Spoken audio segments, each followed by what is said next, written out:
అధ్యక్ష ఎన్నికలు విమర్శలు ప్రతి విమర్శలతో వేడెక్కుతున్నాయి. ఎన్నికలకు ఇంకా 3 నెలల సమయం ఉన్నప్పటికీ అధికారిక డెమోక్రటిక్ అభ్యర్థి కమలా హ్యారిస్, ప్రతిపక్ష రిపబ్లికన్ పార్టీ అభ్యర్థి డొనాల్డ్ ట్రంప్ ఒకరిపై ఒకరు దుమ్మెత్తి పోసుకుంటున్నారు. ట్రంప్ అయితే కమలా హ్యారిస్ పై వ్యక్తిగత విమర్శలకు పాల్పడటం సర్వత్రా చర్చనీయాంశమైంది.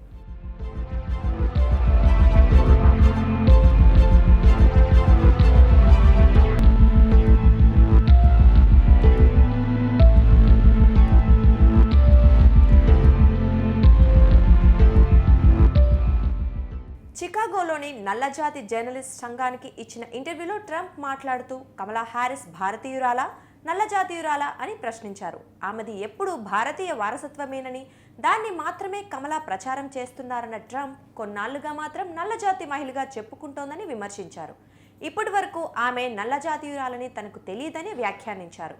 ఆమె ముందు ఏ జాతీయురాలో స్పష్టంగా ప్రకటిస్తే అప్పుడు ఆమెని గౌరవిస్తానన్నారు. అయితే ట్రంప్ వ్యాఖ్యలపై తీవ్ర దుమారం రేగుతోంది. ట్రంప్ తాజా వ్యాఖ్యలపై అమెరికా అధ్యక్ష భవనం తీవ్రంగా స్పందించింది. ఇది కమలా హ్యారిస్ ని అవమానించడమేనని White House press secretary Karine Jean Pierre మండిపడ్డారు. ఎవరి గుర్తింపు ఏంటో వారికి బాగా తెలుసునని, వేరొకరు సర్టిఫికెట్ ఇవ్వాల్సిన అవసరం లేదని అన్నారు.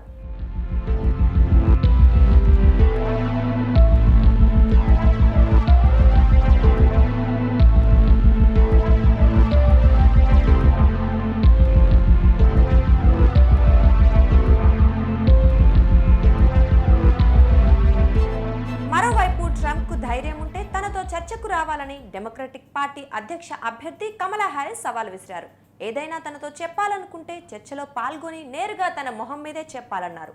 హ్యారిస్తో చర్చలో పాల్గొనటానికి తాను ఆసక్తిగా లేనని ఇటీవల ట్రంప్ వ్యాఖ్యానించగా, జార్జియాలో జరిగిన డెమోక్రటిక్ పార్టీ సమావేశంలో కమలా ఆయనకు కౌంటర్ ఇచ్చారు.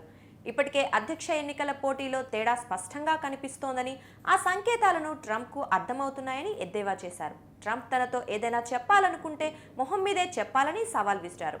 మొత్తానికి ట్రంప్ కమలా హ్యారిస్ మాటల యుద్ధం అమెరికా అధ్యక్ష ఎన్నికల వేడిని అమాంతం పెంచేసింది.